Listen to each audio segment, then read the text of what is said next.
means something to you. Yep. And so for us, that's the kind of guy we like to talk to. So, man, we're very happy to have you on. Yeah, thank you very much. It's a pleasure. It's an honor. Yeah, man.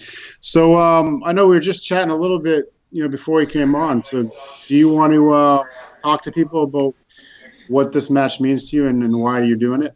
Yeah, absolutely. So a lot of people know, like from my posts, I mean, it's nothing new that as an officer, I had an injury. All right. But before I had my injury as an officer, I was arm wrestling.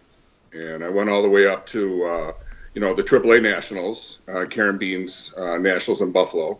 Mm-hmm. And I placed fourth out of a big group after a couple months of training with the Relentless team, Bart Wood and Dave Chafee. I didn't know names and stuff like that because I didn't keep track with names. But all of a sudden, people are telling me some of the people I did beat are names in the sport now. Okay. So, I thought that was pretty neat. At least, some people are looking for credits that I might have. But I never stopped training. So I've been training for the past 3 years, even though I've been dealing with, I had a head injury, a brain injury. So as I was healing with that, training for arm wrestling was something that was therapeutic for me. All right, because I couldn't train as a bodybuilder the way I had in the past, but I kept training, arm wrestling. And Devin, kind of saw me on Facebook or Instagram, and I think at first he saw my size, and I'm 5%, sponsored and skinny wear, and I have a couple sponsors, so he was like, oh, this would be cool, because he does that with guys, the Mountain from Game of Arms, and the pro bodybuilder he pulled and whatever, and sure. Easily takes him down. And it's like a publicity stunt. So he reached out and said, hey, we should do a super match and whatever. I have always been like the biggest fan of Devin, his wife, the whole sport, everyone really. So for him to write that, I was like, hell yeah, this is awesome. And I started training like crazy for it. And I think at first he was like, what the hell's this guy doing? You know what I mean? Like, doesn't he get this is just like an exhibition match? It's a joke. Not a joke, but kind of like a little, let's show everyone how strong an arm wrestler is compared to a bodybuilder. And then he contacted me. He was like, wait, you've arm wrestled before? And I said, yeah. And I said, I've been training hard for 3 years. I haven't been able to compete because I can't travel, but I signed with the WAL with Bart Wood. And, I was all set to go WAL, and then, I had my accident. So he got a little more excited. He's like, man, this can turn into a legit, event. And it kind of just went from there. And then when we were looking for a venue, I found the Buffalo Fitness Expo because the promoter there, Romer Mendez, reached out to Children's Hospital, and this whole match is going to deliver quite a bit to Children's Hospital. All right. And that's what I'm all about. I'm all about kids. I'm all about helping people because, through what I've been through and whatever, I'm lucky to be here. And if I could help some kids, that's great. As a matter of fact, Sunday, I'm going to see a kid. His name is Garrett, just lost his foot. So, this match has allowed, a lot of kids and a lot of people to get to know who I am. And I'm his wish. He wanted to meet me. So, it's stuff like that that's really cool to me. But again, even though I'm doing all this stuff and it's raising money for Children's Hospital and whatever, it's still a real match. Mm-hmm. A lot of people don't. The only people that really realize that it's serious are the people working with me. Right. You know what I mean? Because they know my strength. They know what I'm capable of. Everybody, you guys have seen it. Everyone online is like, oh, it's a joke. He's going to break your arm. He's going to rip you apart. Big dumb bodybuilder, grunt and, whatever. But that's not what I am. So, yeah. Well, all those things are correct, obviously, and it's like, there's the same things going on in MMA right now with, Conor McGregor and Floyd Mayweather, and there's a whole contingent of people that are like, this guy has no effing chance, this is stupid. Yep. But unlike what you guys are doing, that event does not have a charity component. So, I think people would probably quiet down a little bit if they're like, hey, we're giving $100 million to the American Red Cross or something like that. Whereas you guys are doing this primarily as a charity event. I think that's something, regardless of whether people are right and ends up being not a difficult match for Devin, or whether you end up being right and you give him some trouble that he's not expecting. Yes. I think, that by itself, it has honorable intentions, and that's something I think everybody can respect. Yeah. Well, I appreciate that. It's kind of what I tried to say, minus the theatrics. Right. Of course there's going to be theatrics to sell tickets. We want to sell tickets. We want to raise money for kids. But the other end is, I do want to stress to people that it's not a joke. It's not like everyone thinks that it's just like a show and, stuff like that. It's a real match. I am training and have been training for 3 years, harder than I've ever trained for anything before. So when I do say, don't discredit me, don't discount me, I am training for it. So, but regardless, it's to help kids, and it has a much greater good than any. Yeah, which I think is awesome, man. And and Devin's been good for that kind of stuff in his career too. And I think can't lose sight of that. I mean, people have a right to their opinion, and they can make fun of you or Devin for taking a match. But at the end of the day, I mean, some things are bigger than that and should be given the appropriate weight. Yeah. So sure. speaking of weight, so you're training. Tell me about how have you adjusted your training to focus on arm wrestling since you took this match or even beforehand? Well, it's actually been beforehand. So after I took the blow to the head, I couldn't train the way I did before. I trained like a bodybuilder, like a power bodybuilder, I guess you would say, because I've always been really strong. A lot of people think that I just started training for arm wrestling like a couple weeks ago when I found out about the match. I've been training for this for 3 years straight. So, I'm doing all the static holds and the band work. I have my table with the trainer. I'm going to Erie every Sunday. So, I've been getting my table work. I just couldn't compete because I couldn't travel. Right. So what kind of feedback are you getting from the fellows you're training with? Bart and Dave, Dave Chafee and, Bart Wood, and John Hanowski, they're kind of excited because they kind of like what people are writing. Because they keep saying you're going to shock a lot of people. It's not going to be as easy as people. Now, I'm not delusional. I know he's the best in the sport, and it is what it is. But I at least want to get my respect, and I think the best respect I can get, very bottom line, will just be that look in the eyes of, like, damn, he actually does have something. Yeah. And I think that's what I think a lot of people don't realize. They're seeing the poster and they're seeing, 350-pound freak bodybuilder and all that stuff that I've been hyped up to be. And they're saying, his tendons and ligaments aren't going to match up to his muscle size. But that's all I've been training for the past 3 years are my ligaments and tendons. So my whole training style has completely changed since the injury. This is what I've been working for. And I've been doing it because it's addictive. I've been in a sport before that you can get so strong so quickly by repetitive movements. My kids are always like, Dad, put the hand grippers down. You know what I mean? It's like I drive them crazy because I'm always working my hands and forearms. But it's just like I say, you guys know, it's once you start doing it, you can see how you can get stronger, how fast you can get stronger, how you can improve. Yeah. At 46 years old, there isn't much else that you can improve this much at. But man, I'm 46 too. I love it. Are you? Yeah. See, now I'm definitely on your team. That's it. Yeah, I'm sorry about that, Devin, man. 46-year-olds got to stick together. Friggin' John's like 26 or something, man. 31. All right. Close. But you're right. It is one of those sports, especially, that when you're in your 40s, you can do phenomenal things in the sport. That's something that's really overlooked a lot, I think. A lot of guys, a lot of really great guys in the sport, started in their 40s, which is insane to think. But, Ron Klemba started in his 40s. Did Norm start in his 30s or 40s? Yeah, I think he was 37. Yeah, so 37 years old, and he's 77 now. He's still pulling. Yeah. So, I mean, it's amazing. Yeah, it's definitely a unique sport. Mike Gould, how old is Mike Gould? And he's a monster. Oh, yeah, Mike Gould is a monster. I'm going to say, just in case Mike's watching, that he's 39. So. Perfect. But, so, all right, so that's cool. Now, a lot of people asking questions that we get from about everybody about like your lifting numbers, what they used to be prior to the accident and what they are now, that kind of stuff. Well, I don't do like bench numbers anymore. In the past, right around 700, is what I'd be throwing up. But then once I went for bodybuilding, then obviously it was more for just like shape and look and stuff like that. Everyone's kind of seen like the videos that are out there. Once I took the head trauma, I didn't do as much like free benching and stuff like that. So I started incorporating a lot of machines, but you can see my strength, on the incline hammer strength, it was like 730 pounds for reps. So strong, but just adapted the way I train.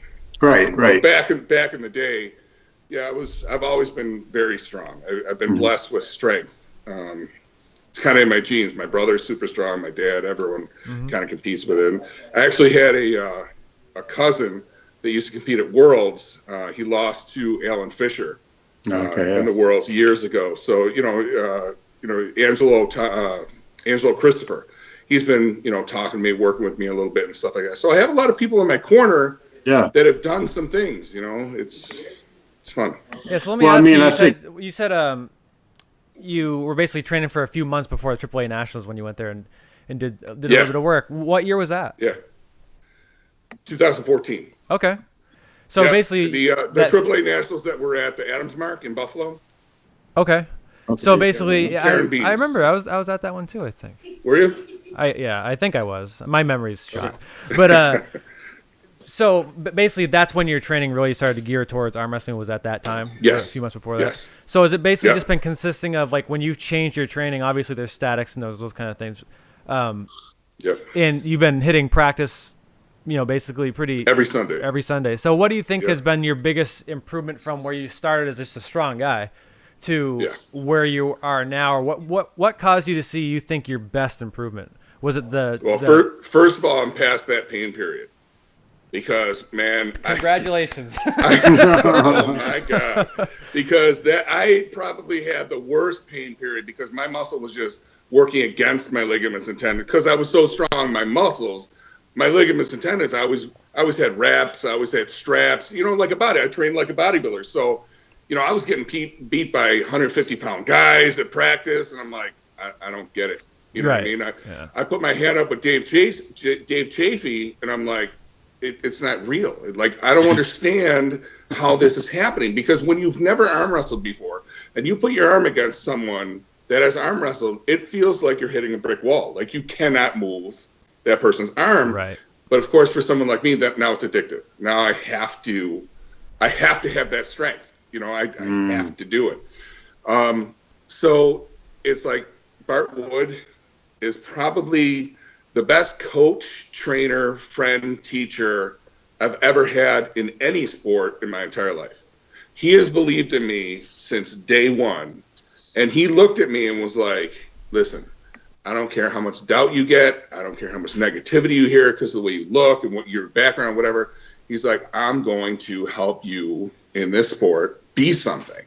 And he has believed in me since literally day one. And if you watch the video against Mike Homewood, Mike Homewood? Yeah. Oh, yeah. Yeah. So it was Mike Homewood. I was arm wrestling. I wound up beating him.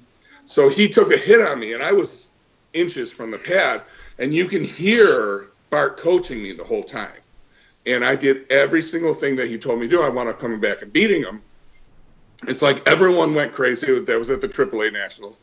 And it just, the way Bart was, I swear to God, winning that match was like, I just won the world championship. He was so happy for me, not only that I won, but that I just listened to him. You know what I'm saying? Because he has so much to offer the sport. It's just incredible. He's just an amazing guy. Him, John Hanowski, another one who he goes out of his way. He sends me texts in the middle of the night. He'll be like, all right, man, I have you doing, 50 reps of wrist curls. Listen, I want you to start doing this today. I want you to start doing that today. And he just sends me stuff all the time because he knows that it's not a joke for me. You know what I mean? It's serious, and I'm really taking this seriously. And yeah, he's awesome. My whole team is just amazing. Yeah, you bring up that, that you won this match, and it was like you won a world championship, right? Yeah. And, it is like that with teammates and teams, because in this sport is a lot like that, where, you coach a friend or a teammate to do something that maybe looking back a few years, you're like, it was just one match in the middle of a tournament. It wasn't that big of a deal, but it is a big deal when those are graduating matches. You just graduated in and next you grade, never forget it. Right, and you never forget it. And like I know for myself, I've been to tournaments where there's it's a 2-day event. The first day's open class, the second day's amateur class, and I have an amateur teammate with me, and I pulled the day before, and then they had to pull the next day, and I am way more, like, insanely more nervous and wound up and fired up into these matches than I was for mine. Which it's just totally. I'm sitting there just nervous and like trying to like, okay, this is what this guy's gonna do, and this is what you need to do, and I don't think that deep into what I'm doing. As far as I get up there, I'm just gonna arm wrestle this guy. And I'm like just sweating and just it's that part of this. It is an individual sport, but teams make team. I know my old team made me. That's what drew me to the sport.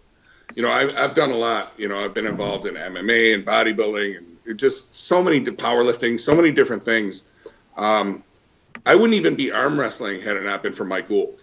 Because I don't even know how I wound up becoming. I think he requested me, as a matter of fact, on Facebook. And we just started talking. He complimented me and stuff like that. I started talking about arm wrestling. Around then is when Game of Arms was on and whatever. And he's like, "Hey man, why don't you come out and check out my arm wrestling, competition, the arm melter that he had." And this was, I think this was the end of 2013, or maybe the beginning of 2014. And I went out. I had never pulled an arm in my entire life. And I was looking around. I'm like, I want to try it. Sure. I just went to go meet the guy. And I wanted to try it. So in the audience, there's a lot of guys on Facebook who were actually there that day. People are showing me how to arm wrestle in the audience. I had never arm wrestled in my life. Right? And it was like the coolest thing. Like when I tell you everybody, even people that I was competing against were like, all right, man, make sure you pull your thumb to your nose. And, they're like showing me little things. Sure. My very first match, I won my first match against a guy that wasn't an arm wrestler. And all of a sudden, like, the place went crazy. It was the coolest feeling ever, and it's like that camaraderie and like the mutual respect that everyone has for each other. There's a lot of theatrics at the table, I think, but especially amongst like the pros and whatever, they will go out of their way to take someone that has never arm wrestled in their life and show them whatever they want to know. You know what I mean? And that stuff gets addictive. After Mike, I met Mike Aiello, who is like a brother to me. And he now happy birthday, Mike. Yeah. And he was like, listen, man, he's like, you're too far away from me. He's like, he's the one that sent me out Bart's way. And Bart and Dave and James, they just took care of me after that. But Mike all the time is always encouraging me, and he actually loves the stuff I get online, like the shots I get, because like it's taken a little bit off him for a little while. Yeah, Mike's always a good friend like that.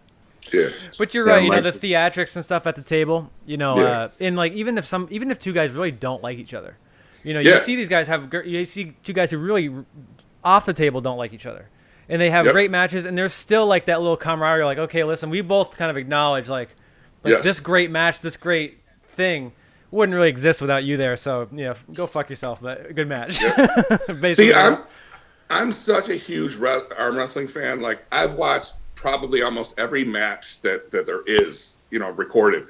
And one person that sticks out in my mind is like Christian Binney. Is like after every match, if he respects you, he gives you like a kiss. He gives the guys like a little kiss. Yeah. I think that's like the coolest thing. Like he'll talk so much before, and then it's like he does it, and he'll be like, all right, he gives that kiss. It's little things like that I see that I'm just like, this is awesome. And, that's another reason why I was such a big fan of Devin's is his wife, how much she is there for him. Yeah, that's another thing. There's just it's probably one of the best thing I've ever seen in any sport. I mean, that alone should make a movie. You know what I mean? It's like she's his Adrian. You know what I mean? Yeah. She's always there screaming for him. She believed in him even when he was losing. You know what I mean? So once he became better, she knew that he was going to get it to that level. You know what I mean? That's what I love about the sport is, you get people behind you that just know that you're going to get better. And when you do, the way they rally behind you is amazing. Yeah, we've talked about that too on the show, Josh, where, especially someone like to Devin's level where the dedication that takes, it takes to become the best at anything, is incredible, and like the support that spouses, give for that, because listen, you have to live with that guy, and it's like as far as like being able to be dedicated, there's only 24 hours in a day, right? So it's pretty incredible when a spouse is really that supporting, and obviously some are inwardly supporting and like in the home, and she's obviously outwardly supporting as well. So and it definitely is cool to watch. It's really cool. Yeah. She's like an Adrian that boxes too. Exactly. Because she likes to get on the table and smash people. She's my daughter's idol. My daughter. I she's cool people. I have two sets of twins. I have a 9-year-old daughter, one girl, the rest are boys, and she watches Jody's matches with me every night. So she's all excited. Cool, she's more excited to meet her at the match than she is to watch Daddy arm wrestle. So that's great. All right, let me see. I got a couple cool questions coming in, Frank. I want to ask you. Sam Harris, who's an amazing arm wrestler in his own right, is curious about your opinion. Listening to what you've said so far, do you consider arm wrestling to be a strength sport or a technical one? Technical. Absolutely technical. Technical, but you have to have the ligament and tendon strength, or you're done regardless. When they started showing me, some of the technical stuff, I didn't have, I'll say right out, I didn't have the strength. I didn't have the, I thought I had muscle strength. Of course, when you get to a certain size and you're benching a certain amount, you think, I'm going to be great at this sport. Yeah, it's such a learning experience. It's a humbling experience because you think that you're strong, and this sport will just knock you all the way down to like baby level. And, when a 150-pound guy takes you down easily, you're like, yeah, something's wrong. As strong as that's actually a great point, Frank, because, most of us who have been doing the sport for a few years, you get to the point where even if you're not world class, if you're someone like me who's, decent, if I go on, like, I went on this Spartan cruise and it was all filled up with CrossFitters and giant guys and, let's arm wrestle this guy. And, none of them could beat me because my sport's not their sport. But I noticed if you beat these guys, 90% of them never arm wrestle again because they're like, fuck that, man. That's evidence that I might not be as strong as I think. I'm never doing it again.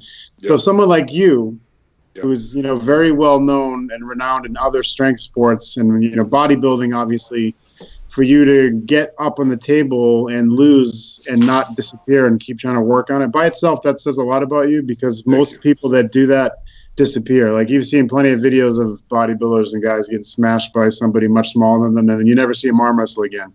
And there's an ego reason behind that. Yep. Do you guys know, I'm going to murder his name, Evan Burgoyne? Oh, yeah, we know Evan. Okay. So he was at that first show I ever went to, and he saw the size of me, and he the way he is. He was drinking his beer and kept saying how he's going to smash me and all that, doing all that stuff, and he did. Yeah. But I'll tell you, he's another reason why I took this sport seriously because he beat me so easily. He came up to me and he spent about 15 minutes showing me everything I did wrong, and then he admitted, he goes, "Have you ever pulled an arm?" I said, "Never." And he said, "Even though you never have, I felt your strength." He said, "Go get trained." He said, "If you get trained, you're going to be dominant in this sport."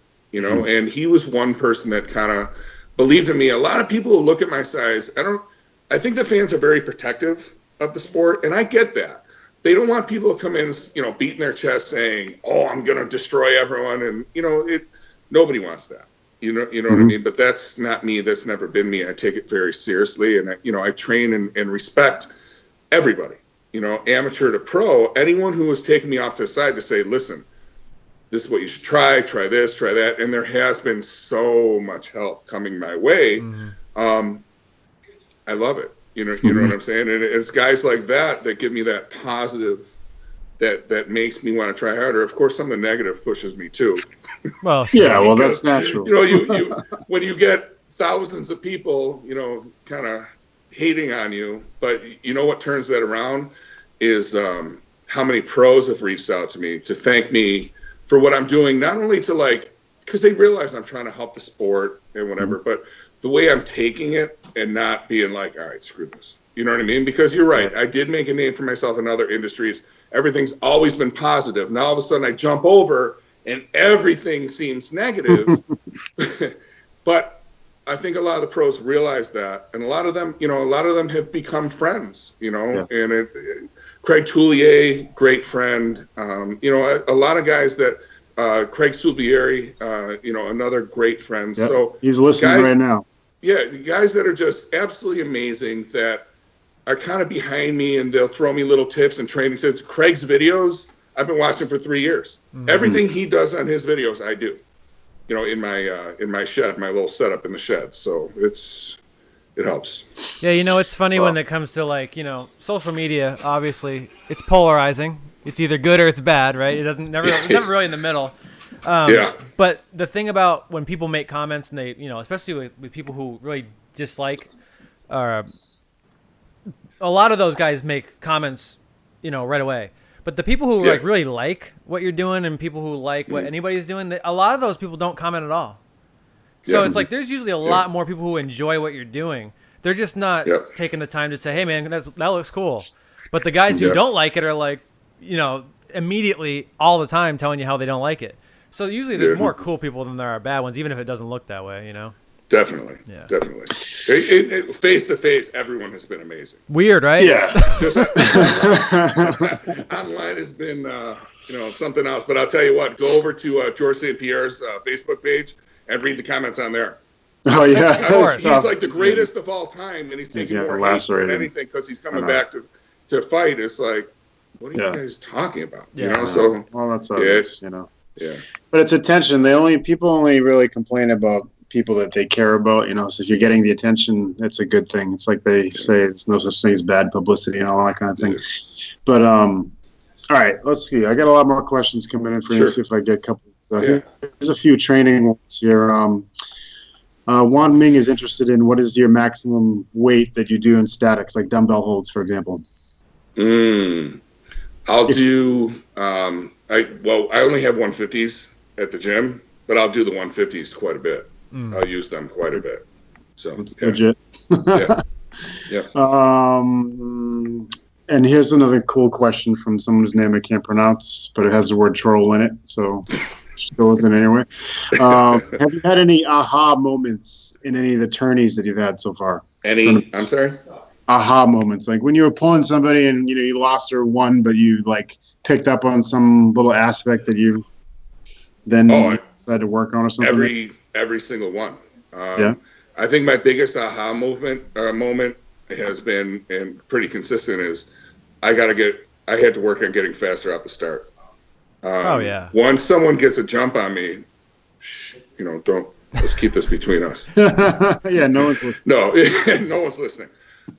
If someone gets a jump on me, it's tough to come back. But with Bart's coaching, that's when I was able to stop Mike, because Mike did get a jump on me. And once I stopped it, once I learned how to stop it, I got a lot better at coming back from that. But that has been something I've been working on for 3 years, is, getting a better start. I don't know why, but it was a habit to wait to feel what someone else has first and then go. And once you get to a certain level, that's not going to work anymore.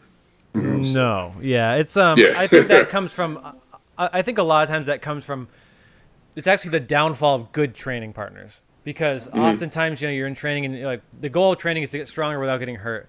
So oftentimes you're sparring with training partners and you're like, okay, let's just ease into this. Let's just ease into that. And then if you don't know how to hit, if you haven't had training in this already, then every match you're going, okay, the ref's going to say, go, I'm going to ease into it. And it's just what your body does if you train for it. Yeah. So. And everyone wants to hit a bigger guy. You know what I'm saying? Like, it just seems like if a smaller guy is going to go against a bigger guy, he's going to want to go faster. So that's what I've been working on, and I've actually gotten quite a bit faster out the start. So, that's definitely a positive. Mm-hmm. So let me ask you a question from me about Devin. I would say, two of Devin's greatest strengths, number one would be his endurance. And number two would be his technical adjustments during a match, particularly a super match. Like, if I'm sure you've watched all of the super matches, and you'll see that sometimes people beat him once or twice in the beginning, but then he figures them out and outlasts them. And I would say those are probably Devin's greatest assets. Yep. So, without divulging all of your secrets, do you have a plan to deal with these two attributes of his? I do. I have a plan for the first one. Mm-hmm. I think, my team has helped me develop, a pretty good strategy, using my strengths. Mm-hmm. Now, past the first one, and I'm not going to tell you what I can do, obviously, but past the first one, one thing that I think will surprise people the most is everybody looks at me and expects that I'm going to hook. Everyone's like, all right, well, he's going to use his strength is going to be a hook, but believe it or not, my greatest strength is in the top roll. Mm-hmm. So I don't know, it's just more comfortable for me. Mm-hmm. So being able to do both and then having a very strong press also that Bart loves. Bart's been working on my press since day one. I guess my thing, Devin likes to catch people and play with them a little bit. I shouldn't say too much, but he doesn't want to give me too much, because if he gives me too much, then some of the strategies we're working on are going to come into play. Yeah. I'm not going to say I'm going to beat the world champion, but I'm going to say I think I'll get some respect. That's a good thing, man. That's fair enough. Yeah. Obviously, you don't want to give away too much strategy and stuff. And someone like Devin will be sneaky about it too. So it's good. He's coming on the show sometime later this week or next week to talk about his new Freedom Table arm wrestling stuff that he's going to be doing. I saw that. Are you guys doing that table, or are you going to do a traditional arm wrestling style? We're doing traditional. Yeah. Traditional. Yeah, I think that's probably a good plan. I do think his ideas are interesting. Devin's always got a lot of ideas, and they're usually half crazy and half cool. So I'm looking forward to talking about that. Yeah. But so I mean, in terms of you're training, a few more questions. I think you said you're training with Team Erie every week or every other week, or every week. Yep, every Sunday. You're doing a lot of training in straps, I hope. Everything. Yeah, I know Devin likes to go to straps. He does. But yeah, and that's an advantage. And I know, those guys are good, so they know, some of the tricks that Devin likes to play when the strap's going on and stuff like that. So, how to defend against that when the strap's going on.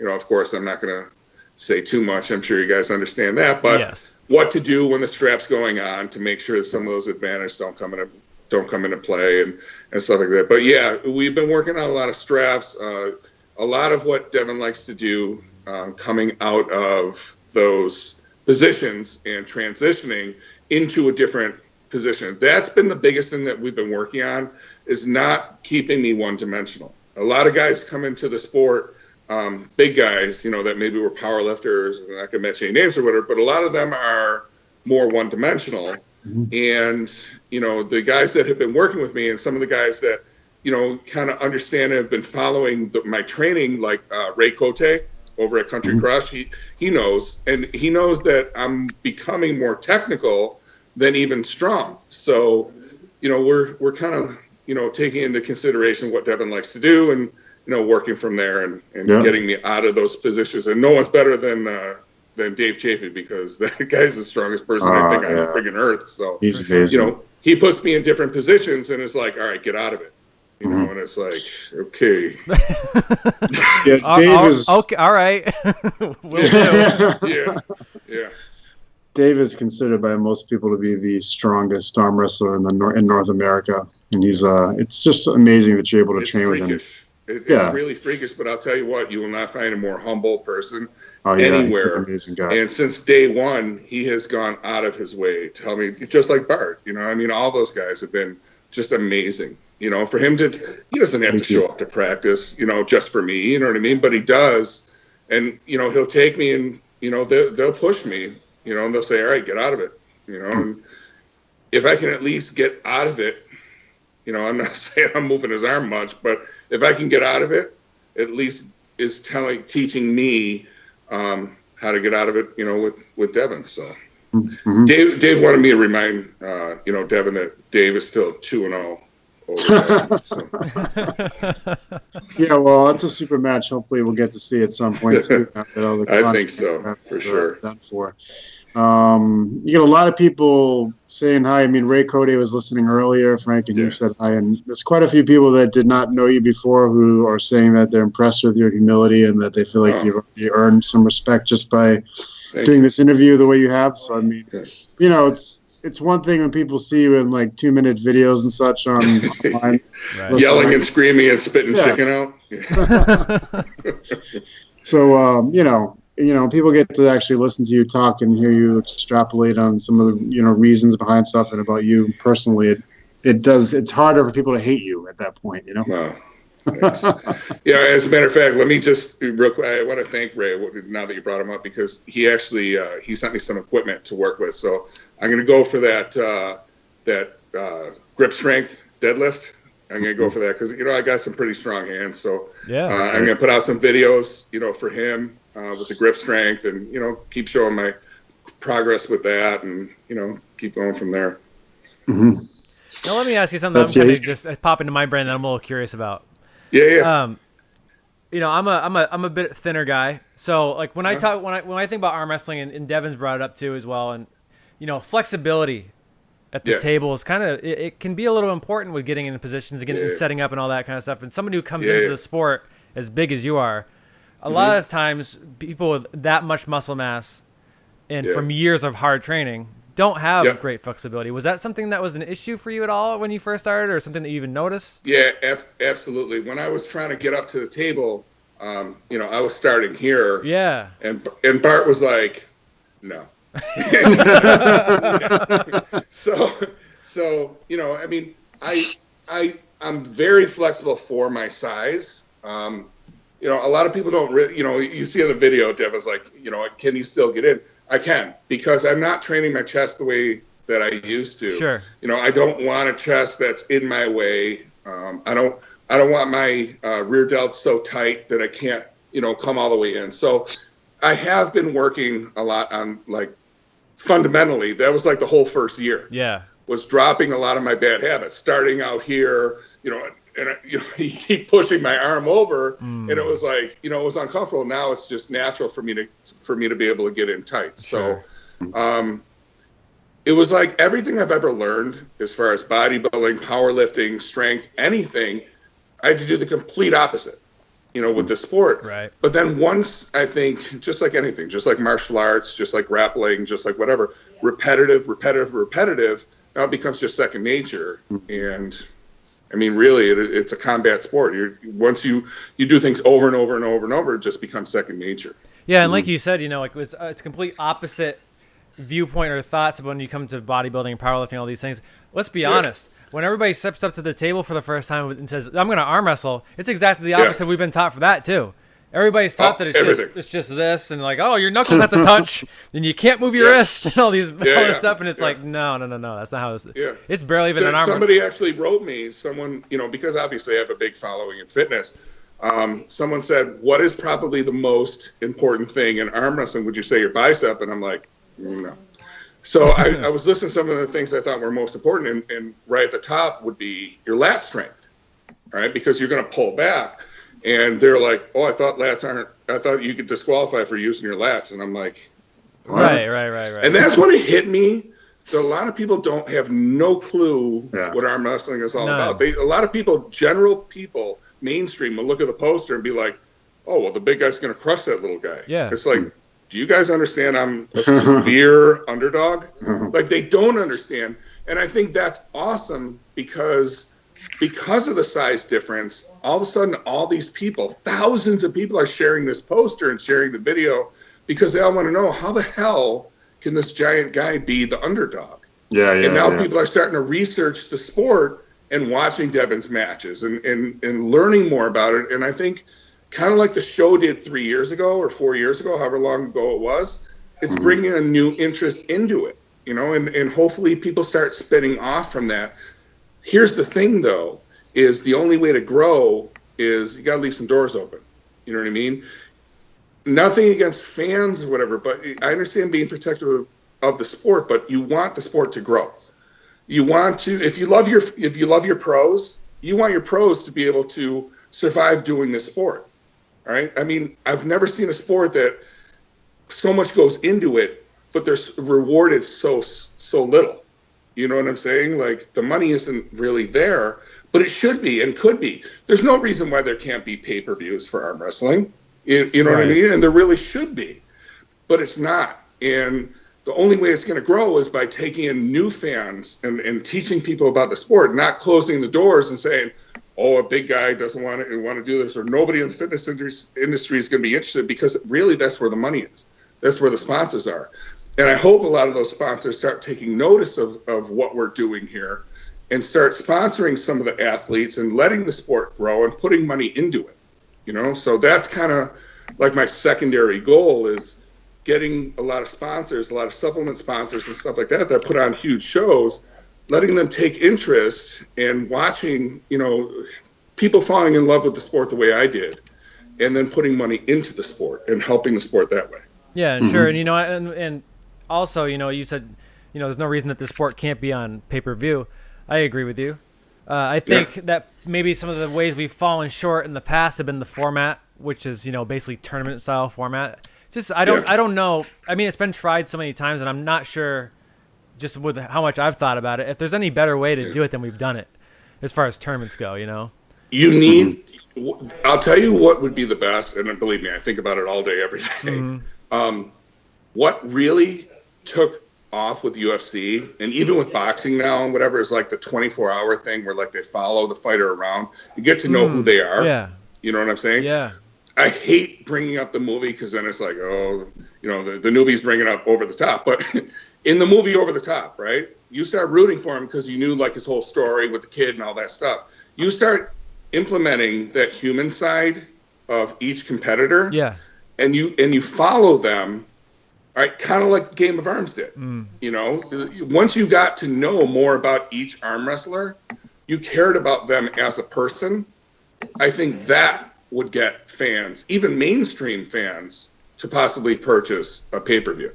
You can't just have a tournament and say, oh, we're having an arm wrestling tournament, who wants to watch?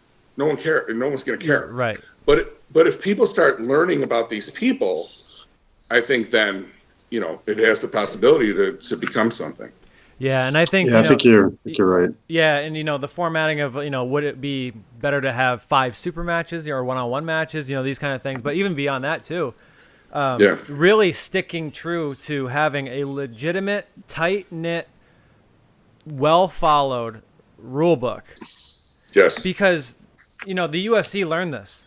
You know, basically they all invested in this idea that the small amount of people that just wanted to see no holds barred, whatever anything goes, is not outweighed by people who want to see a legitimate exhibition with tight ref rules. Absolutely. You know, and I think the second part of that, it takes a bit longer. You know, if you can have a big boom from this thing that just is wild and crazy and all this kind of stuff, but you're not going to have a long-term fan base or competitive base unless there's some kind of thing, something to follow that's actually followed, because people just get frustrated. Yep. And you need to educate also. I think that's the greatest thing for the UFC is Joe Rogan, who teaches every person watching about the sport.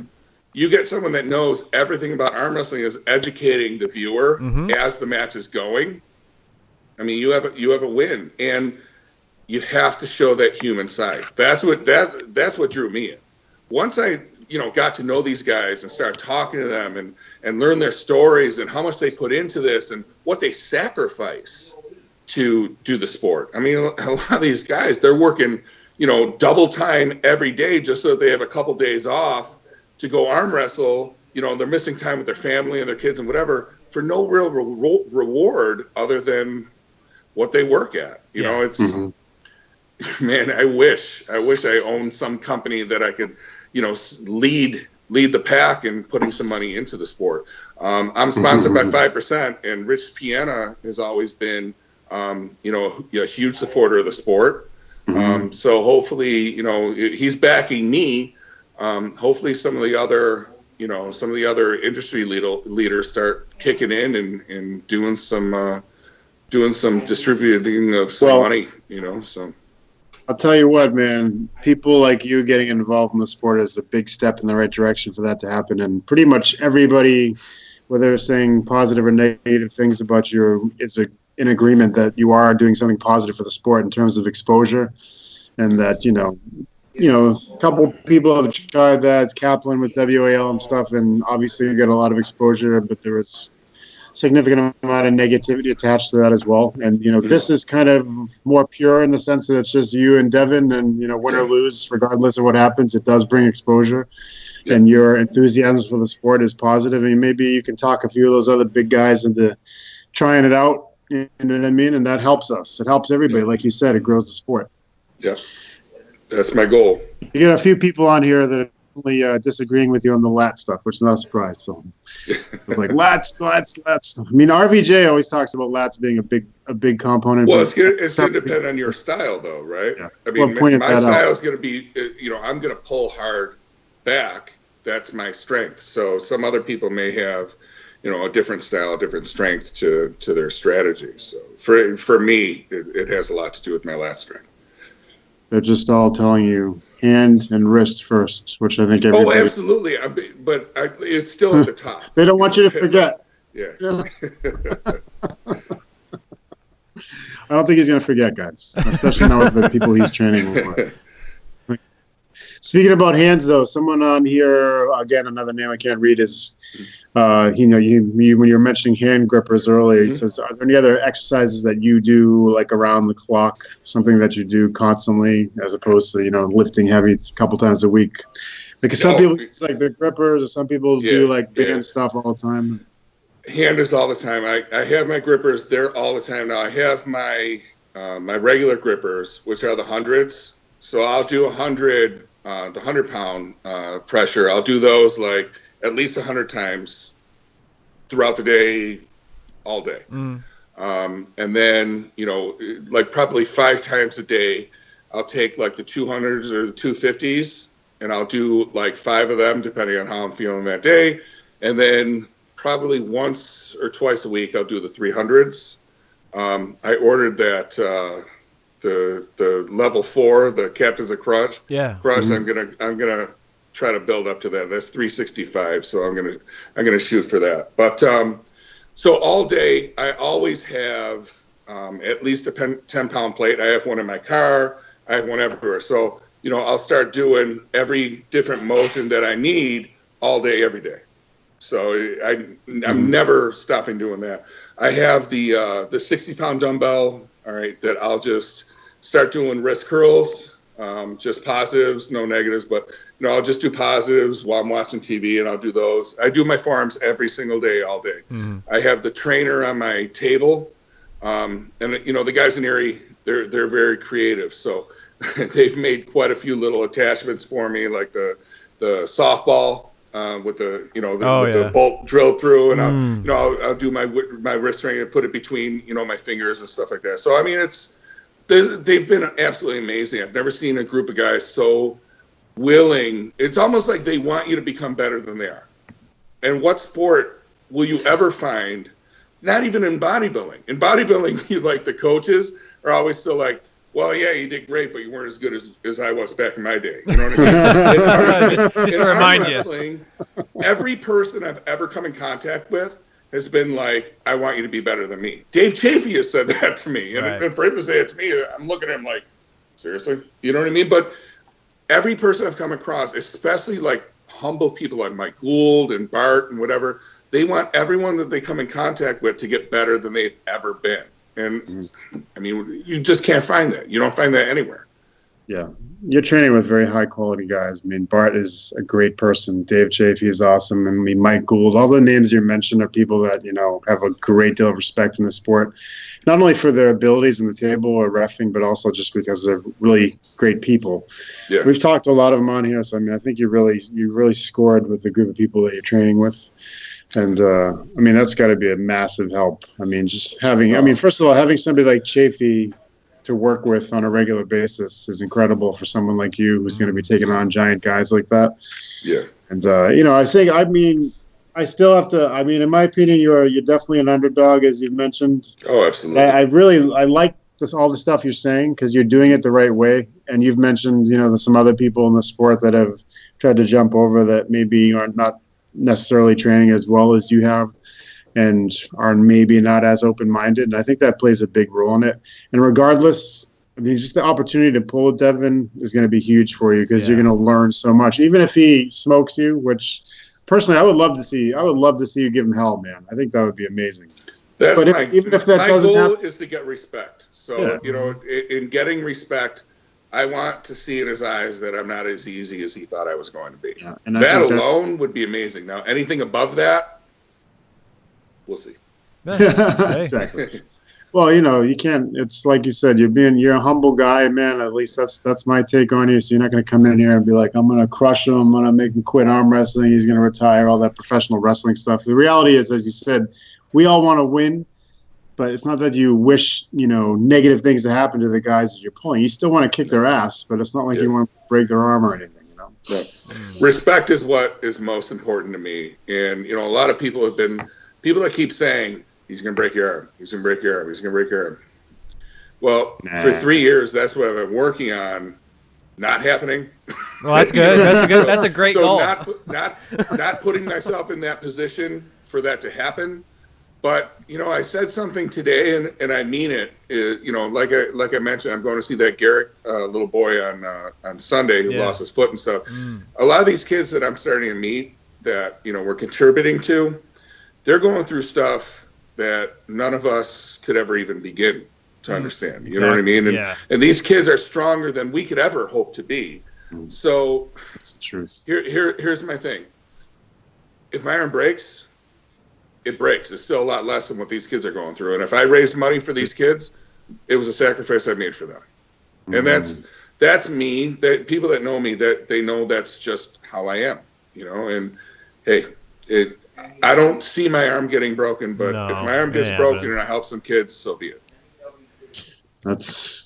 Well, I think you're completely right about that, man. If you ever had, unfortunate enough to see a kid going through cancer or some other serious disease, it's just absolutely heartbreaking. Yeah.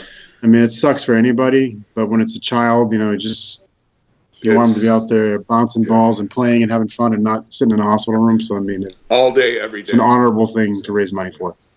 Yeah. Our team out here has been working a few times a year with Hope Kids. Basically just, sick kids and their families. They basically raise money for them so that whatever insurance doesn't cover, they cover for them, that kind of stuff. And, if you're ever having a bad day and you go to one of those, you'll have a pretty good day after that because, I mean, one, they're phenomenal. Like, they're just awesome. Every kid's great, right? And these kids are like going through the worst times that we could ever think of, and they're way more energetic than you'll ever be. And you're like, what? I thought I got to pay my bills, and I got to do all this stuff. And then you're like, oh, okay, there's a little perspective there. Okay, it's definitely great things to do with that when you do it for kids. When I coach people in fitness, and they're like, well, I don't understand. I'm having such a bad day. I'm so hungry. I don't feel motivated to go to the gym and stuff like that. I tell them all the time, I'm like, go to the hospital, just sit there. Go to Children's Hospital, just sit there in the waiting room and watch the kids that are coming in. Look at how many kids, like in their face, would trade places with you in a heartbeat because you can walk out. You know what I mean? Yeah. And seeing these kids really, like I said, puts things into perspective, what's important.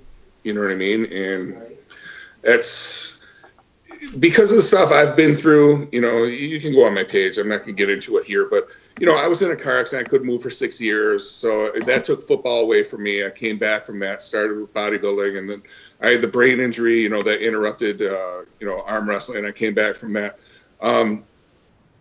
I kind of feel like I was spared for a reason. It's not like a holier than thou type thing. It's what I believe. Right. So if I was blessed with the strength I was blessed with and the pain that I can go through to get better at something, to get people to take notice, then I'm going to use that to help people. And that's what I do. People can be as negative as they want to be. That's fine. The end run, if I help some kids and, gain some respect at the same time, is worth it for me. Eyes on the prize, man. That's right. Dude, this has been great. I'm really glad you came on the show. I think a lot of people got to know you a little bit, and we're definitely going to be watching. And I wish you the best of luck, man. I think Devin and you are both really great guys, and it's going to be a lot of fun to watch. And hopefully we'll see more of you in the table in the years to come, man. You definitely will. All right, brother. Thanks very much. Have a great night, and Yes. thanks to your family for sharing you with us for an hour and 20 minutes or whatever it's You been. got it, man. Yeah, it was It was definitely an honor to meet you both. definitely Yeah. a real pleasure talking yeah. to you. And just because the audio went out at the beginning of the episode here, best wishes. Stay strong, Charles Fisk. Well, we're all behind you for sure. That's right, You know, man. keep fighting, man. That's all we can say. Yep, we got your back, brother. All right. Peace, guys. All right, guys.